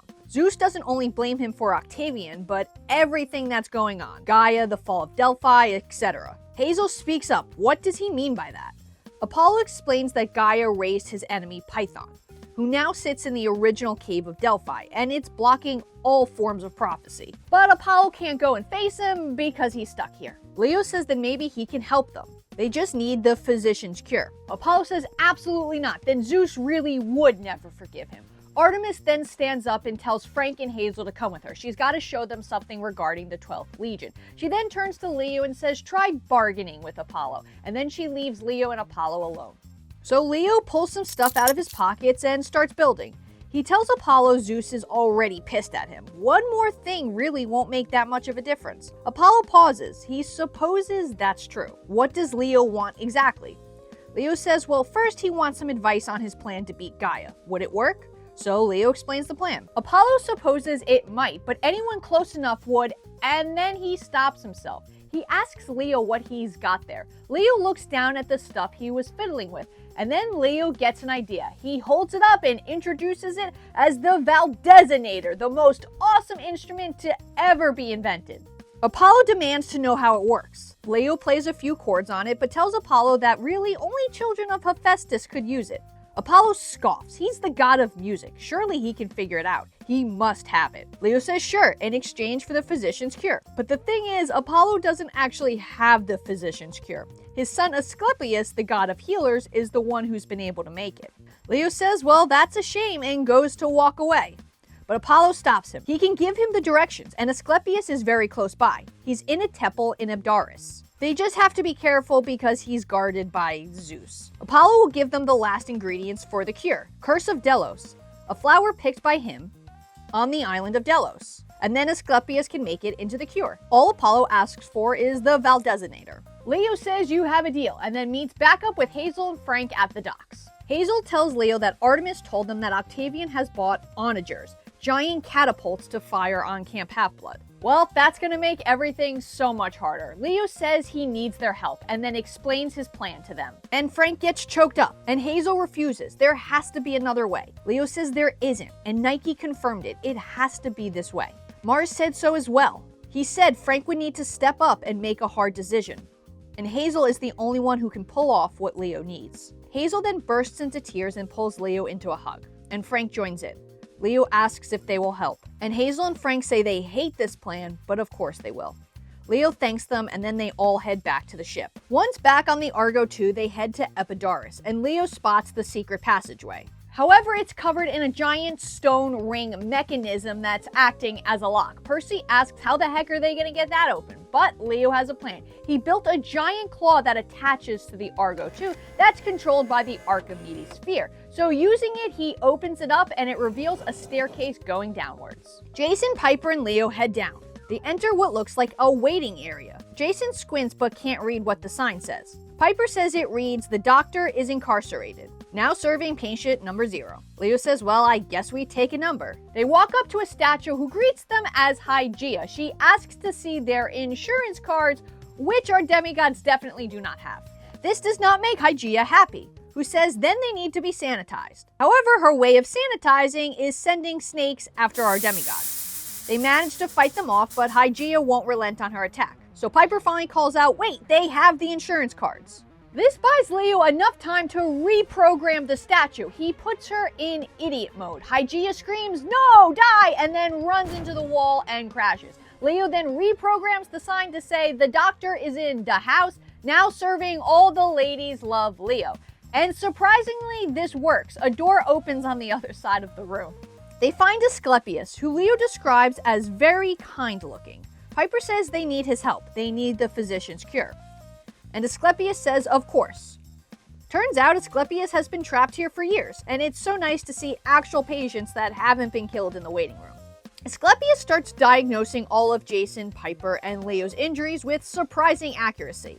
And turns out Jason is nearsighted and hands Jason some glasses, who can actually see when he puts them on. Jason says it has been hard to see recently, he just thought he was tired. Asclepius looks puzzled when he looks at Leo, and goes to say something is wrong with him, but Leo stops him. This is all great, but they came for the physician's cure. Piper, however, wants to know what's wrong with Leo, but Leo says nothing, besides the fact that Gaea might destroy the world tomorrow. So Asclepius makes the physician's cure with all the ingredients our half-bloods have collected, and hands it over to Leo. But Asclepius warns them. Both Zeus and Hades don't take well to the physician's cure. The last time Asclepius brought someone back from the dead with it, Zeus killed him. Our heroes thank him for the cure and the warning and then head back to the Argo 2. Back on the ship, Jason brings up that he didn't like the way that Asclepius looked at Leo. Leo says it's fine. Besides, if one of them dies now, they have the cure. Piper speaks up. They only have one dosage. Hazel locks eyes with Leo, but Leo gives her a look to stay quiet. Leo thinks of the prophecy of 7. To storm or fire, the world must fall. This is how it has to be. His plan is the only way they can succeed. Everyone agrees that Piper should hold on to the cure. However, when Leo goes to hand it over, he locks eyes with Hazel with a look of, you know what to do. Then everyone splits up for the night. Tomorrow is a big day, August 1st, the day they arrive in Athens. Leo heads down to work on the ship engine. Once he's alone, he reaches into his pocket and pulls out the physician's cure. The real one, not the fake one he gave to Piper with Hazel's help. Leo then heads to his secret access panel and opens it. Festus's voice creaks over the intercom. And Leo says, yeah, buddy, it's time. Leo slips the physician's cure into the wall of the Argo 2 and then falls asleep almost immediately. Meanwhile, Reyna, Hedge, and Nico approach Camp Half-Blood with the Athena Parthenon, carried by their army of Pegasi. However, Reyna says they need to land early when she spots the onagers. They'll get shot out of the sky if they get any closer. Nico spots a ship and says they can land there for now. They land and Reyna thanks Pegasus for all he's done. Pegasus neighs and Hedge translates. He must leave before the battle. All Pegasi are connected to his life force. He wouldn't have even come here, but he came for Reyna. Pegasus was touched by Reyna and how she put her Pegasus Scipio to rest, and bestows her the title of Horse Friend. Reyna then spots a boat heading their way. The Romans have sent a welcome party. Reyna recognizes the person on the boat, Michael. She believes she can reason with him, so she welcomes them aboard. With Michael are 2 other Romans, Layla and Dakota. Michael informs Reyna that they've come to arrest her. Michael says he doesn't want to, but he has his orders. Illegal orders, Reyna points out. Layla and Dakota won't meet her eyes. Michael says things are different at war. Certain rules don't matter now. Reyna looks at Dakota and Layla. Is this what they want? Who are they loyal to, the Legion or Octavian? Michael says to surrender. Reyna prepares to fight, but before she can, they're interrupted by a voice. the voice of Octavian, that says they're taking too long. He's come to finish the job. But the figure that climbs aboard is definitely not Octavian, and there's two of them. They're none other than Tyson and Ella. Tyson knocks Michael out and says they've come to rescue them. Tyson goes to knock out Layla and Dakota, but Raina stops him. Dakota thanks Raina and says they were actually planning on helping her when they came here. He swears they can help Raina return the statue. Raina thanks them and tells them she believes they're telling the truth. Dakota says the Legion isn't as united as Octavian would have them believe. Raina says they need to move. They only have an hour until sunrise. Raina asks Tyson how he got here, and Tyson says Rainbow, his hippocampi friend. Raina tells Tyson to take Hedge back to camp, and to tell the Greeks that Raina will return the statue at sunrise, and to please not shoot her out of the sky. Tyson says no problem, but what about the onagers? They will shoot her out of the sky. Raina turns to Dakota and Layla and says they will need to disable them. Raina asks if their legions will follow them, and Dakota says most likely, especially if it's a direct order from their praetor. Raina tells Nico to go with them. Help them find a way to sabotage the onagers. It may be their only hope. Nico says he's on it, and then Raina is alone. Raina walks up to the last remaining Pegasus Blackjack and thanks him and gives him a hug. Raina then prays to her mother to give her the strength for what she needs to do. But before her mother can answer, a boat appears in the distance, and then an arrow hits Blackjack in his neck, and another one appears between Raina's legs. She looks up. It's Orion. He warns her not to move. Explosive arrows can be very tricky and sometimes go off early. Raina looks down to the arrow, which reads 5 minutes. Then she looks to Blackjack, who whinnies in pain. She will not let him die. She turns back to Orion and asks where her sister is. Orion hates to admit it, but Hilla and the hunters escaped him. They caught him off guard, but that won't happen again. Raina laughs. Her mother has never given her anything easily, and this is no exception. She prayed to her, but Raina needs to prove herself first. Raina draws a blade and tells Orion that when she throws it, it will pierce his heart, and he will die. Orion laughs. This is ridiculous. Raina is about to die, and there's nothing she can do. Raina turns to the Athena Parthenon and tells the statue that transporting her has been an honor. And then Raina throws the dagger, and just as she said, it pierces the giant's heart. Then right as the arrow is about to explode, Raina rips off her cloak and covers the arrow, attempting to shield Blackjack from the explosion. But nothing happens, just a small pop. And then she hears Athena's voice in her head that says, "Please accept my gift." Her cloak has been turned into a magical shield. But it's not over. Orion is still alive. Raina runs for him, and with a surge of power, she jumps and lands on his back. She takes her new magical cloak and wraps it around the giant's neck, and strangles him with it until he dissolves into sea foam. Raina then swims back to the ship and rushes to save Blackjack. She pulls the first aid kit out from Phoebe and gets to work. Raina pulls the arrow out and then bandages it and also gives him some healing potion. She promises Blackjack that he's going to be okay. As Raina says this, the sun finally rises into the sky, and when she looks at Camp Half-Blood, the battle has started. On the other side of the world, the 7 demigods of the prophecy finally reach Athens, and they're greeted by 2 men with snake legs. They welcome them to Athens with a bundt cake. Apparently, they're kings of Athens, and they don't like the giants and want them gone, so they're offering to help our heroes by showing them a secret underground passage to the Acropolis. However, only 3 can go, without being detected. Once there, they can disable the siege weapon so the others can approach from the outside. Piper, however, has a bad feeling about this, and Charm speaks the real intentions out of the snake people. But she does it by singing, and her singing seems to have them in a trance. Their true intentions come out. They plan to lead them to the Acropolis, where they would backstab them, kill them, spill their blood, and then rise Gaea. Piper asks if the tunnels really do lead to the Acropolis, and the snake people say yes. So Piper tells them they will lead them there, but they will not betray them. They decide on sending Piper, Annabeth, and Percy. Piper, since she can control them, and Annabeth and Percy because there's shrines to Poseidon and Athena there, so the shrines will mask their smell and presence. Everyone hugs goodbye, and then our heroes split up. Piper, Annabeth, and Percy make it to the entrance of the Acropolis. Piper commands the snake people to go ahead and scout the way, make sure it's clear. While they wait, Piper thinks about her dad and Cabin 10 back at camp. She asks Percy and Annabeth if they think about their families.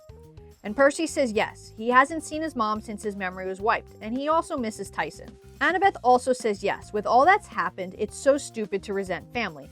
In fact, she has family in Boston that she hasn't seen since she was a kid. Perhaps if they survive, she'll go visit them. That sounds like it could be an interesting series.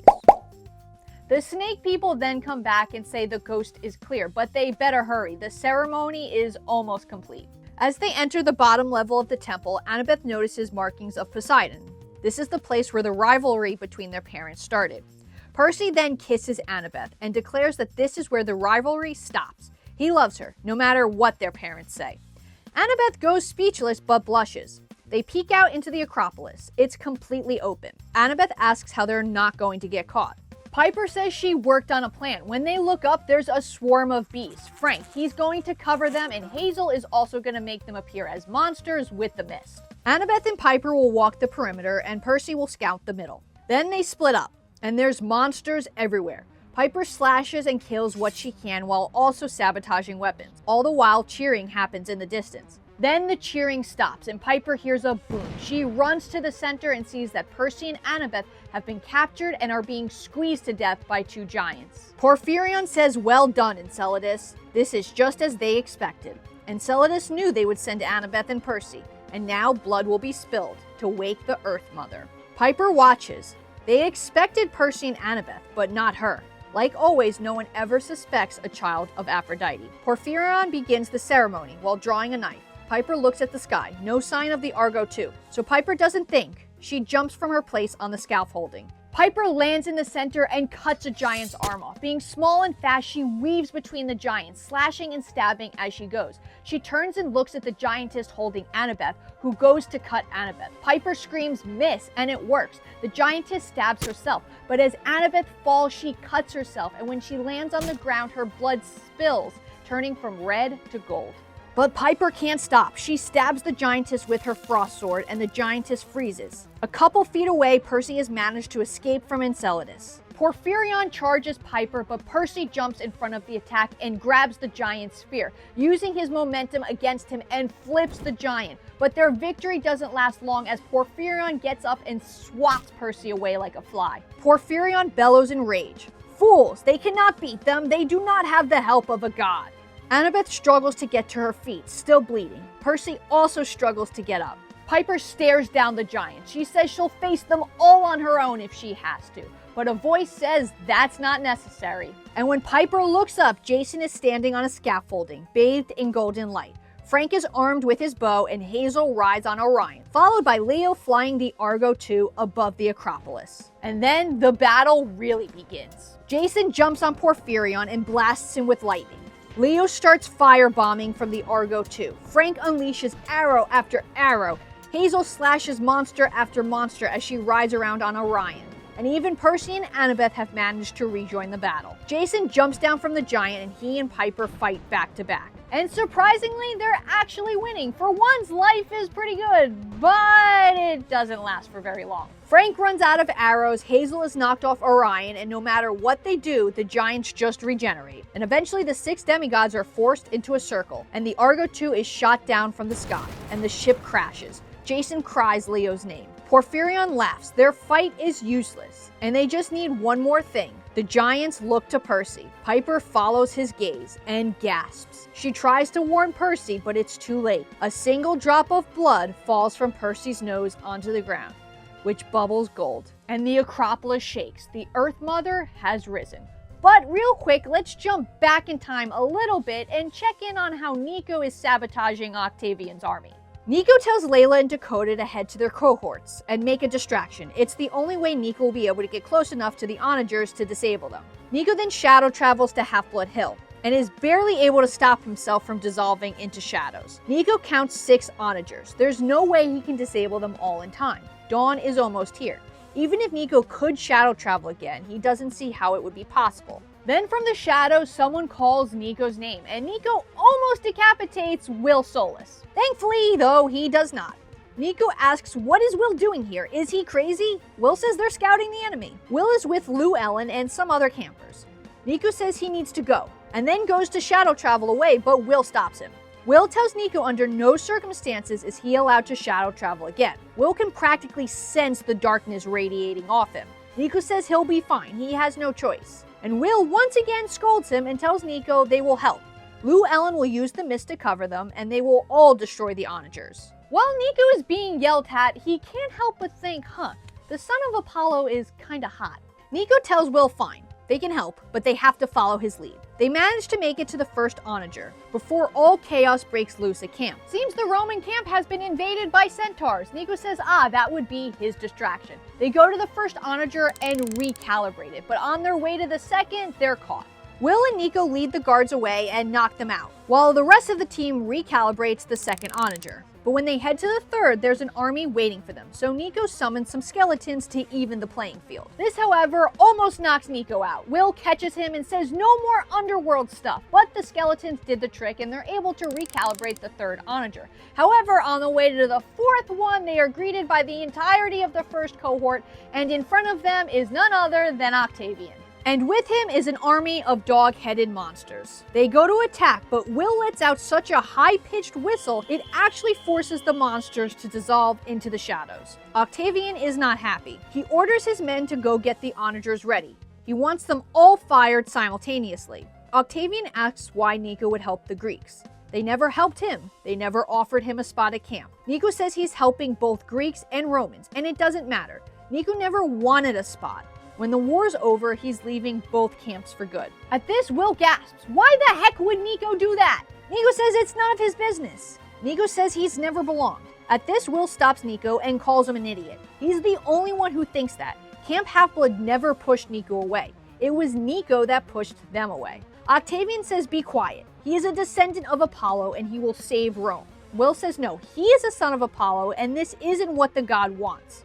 Octavian is just insane. Octavian says it doesn't matter. Soon he will destroy the Greeks. And then Octavian laughs, as the onagers are all fired at once. However, the three that Nico and his team recalibrated misfire and hit the other three. So just some pretty fireworks and no actual damage. Octavian screams, no! Reload and fire again. However, the first, second, and third cohorts are a little busy. Seems their monster allies have turned on them. And the fifth cohort now stands with Dakota and Reyna and will not attack Camp Half-Blood. Octavian screams in anger. They will obey him. Will says it's not wise to force people to follow him. This is Octavian's last chance. Perhaps Will and Nico could have convinced Octavian to stand down, but it's at that exact moment that Camp Half-Blood decides to attack. And this infuriates Octavian, thinking this was their plan all along, and then it's all out battle. But thankfully it doesn't last long, as that's the moment that Reyna shows up with the Athena Parthenon. Reyna offers it as a peace offering and tells both sides that they should work together. They are not enemies. However, she is interrupted by a voice. Gaea is here. The ground rumbles, and Gaea tells them they all will die now. Reyna screams to close ranks, and surprisingly, the Greeks and Romans stand together against Gaea. Back in Athens, our demigods form a defensive circle, and they probably would have died if not for the gods. Zeus rides his chariot into the Acropolis, Hera at his side. Nike breaks out of the Argo II, mind fully restored. They're joined by Ares, Athena, Poseidon, Hecate, Hephaestus, Aphrodite, the Fates, and Apollo and Artemis. And the gods plus their children rejoin the fight. Annabeth and Athena circle Enceladus, stabbing the giant. Hazel slips in and out of the mist, followed by Hecate. Frank and Ares smash giants. Poseidon and Percy push the twin giants back with water. Piper stabs the queen giant while Aphrodite floats around on a cloud and cheers her on. Well, not everyone's a fighter. Back on the Argo II, Leo has re-emerged, and him and Hephaestus fiddle with the controls, shooting hammers and whatever else they can at the giants. And then Jason and Zeus take down Porphyrion, the last of the giants. And for the first time, Jason feels seen by his father. Zeus doesn't say much, but he does tell Jason that no matter what, he will always be with him, and he's proud of the man that he's become. However, Zeus says the battle is not over. The worst is yet to come, and someone must take the blame. Zeus tells Jason to follow him. They meet up with the rest of the gods, and Zeus tells them that their minds have been restored thanks to the demigods, and the Athena Parthenon is back at Camp Half-Blood, reuniting Greeks and Romans. However, there's still work that needs to be done, and someone needs to be blamed. He calls over Apollo and says, "Twice you defied me, and you succumbed to flattery, setting Octavian's plan into motion. He shall deal with his punishment later, but for now, he shall wait on Olympus." Zeus snaps his fingers and Apollo disappears. Sure would stink if he landed in a dumpster. Jason then speaks up. Blaming each other isn't the way to solve problems. It's what started the war with the Romans and the Greeks in the first place. To blame Apollo is pointless. It's unwise. At this, Zeus's eyes go cold. Jason dare call Zeus unwise? Hera then speaks up. Jason has had a hard last few weeks. Perhaps cut him some slack. Jason goes to speak up again, but a look from Artemis stops him, so Jason lets it drop for now. Artemis then speaks up. They should focus on more pressing issues. Gaea, she's awake, and she's at Camp Half-Blood as they speak. Hazel asks if the gods can help them, defeat her like they did the giants, and Zeus says they cannot. According to the prophecy, it must be the demigods. But he can slap them back to New York. Like he's actually gonna slap them back to New York. Leo says it should work. The Argo 2 should hold on long enough for them to get there, but they will have to jump ship at the end.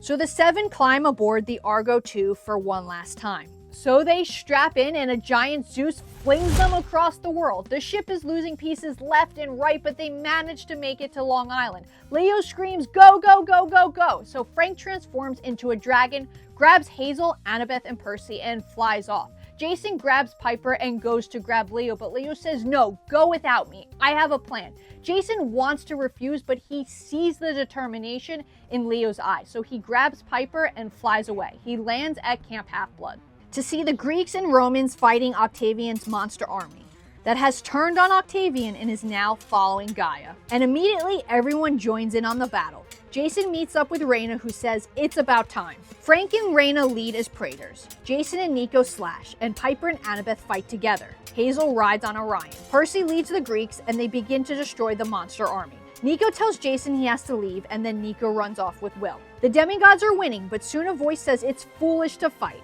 Then Gaea forms in the earth. Gaea says, you can't possibly fight me. My body is the earth. And then Gaea is grabbed by a bronze flash into the sky. When Jason looks up, it's Leo on a newly reborn Festus. Leo calls back, are you coming, Jason and Piper? The fight has entered the sky. Percy wants to go, but Jason says they still need fighters here on the ground. Frank agrees with Jason, and reluctantly, Percy also agrees. Then Jason and Piper fly up to see Leo blasting fireballs at Gaea on Festus's back. Gaea tries to disintegrate, but Jason uses the wind to keep her body together. They need to get her further away from the earth, so they fly even further into the sky. Jason realizes that Leo must have known the Argo 2 wouldn't last, and has secretly been rebuilding Festus this whole time. Festus grabs a hold of Jason and Piper as the winds have become too much. They get Piper closer to Gaea, and she uses Charm Speak to will her back to sleep.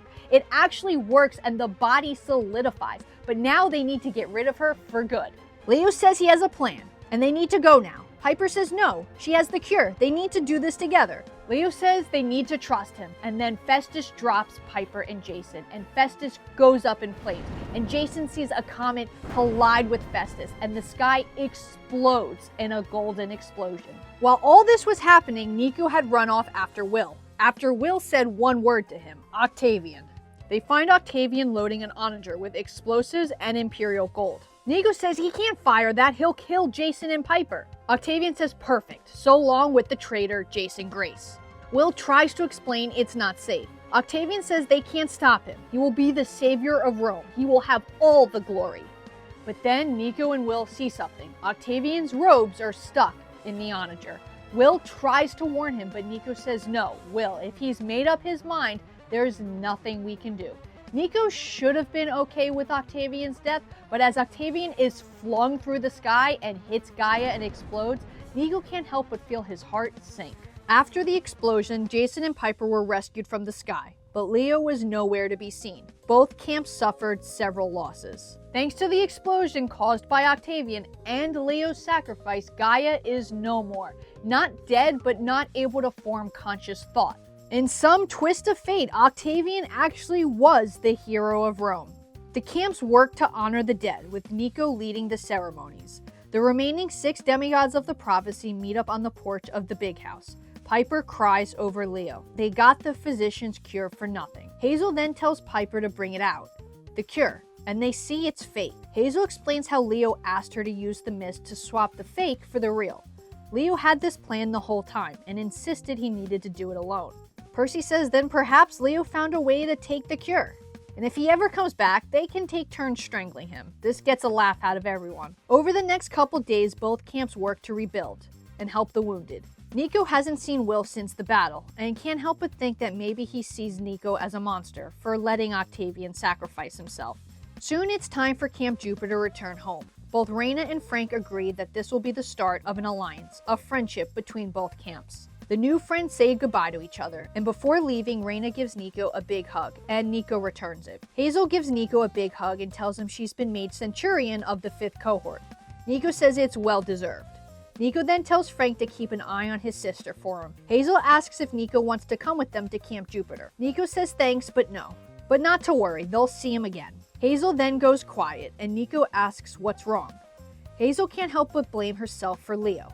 No one could have survived that explosion, so how could he have taken the cure if he was all alone? Nico tells Hazel it's not her fault. Leo made his choice, and no one could have stopped him. That night, Nico sleeps in the Hades cabin, and the next day someone knocks on his door. It's Jason. Nico steps out to talk. Nico asks if Jason regrets not going with Camp Jupiter, and Jason says no. He's got a lot of work to do, shrines to build. He'll be going back and forth a lot. Jason then pauses and asks Nico if maybe somehow Leo survived. Nico says he sensed the moment he died. Nico's sorry, but he's definitely dead. Jason's shoulders slump. That's what he figured. Jason then changes the subject. He wonders what happened to Apollo. The power of prophecy still isn't working. Nico says maybe they can do without prophecy for a little while. Jason laughs and then changes the subject again. Jason tells Nico that he should reconsider his plan to leave both camps.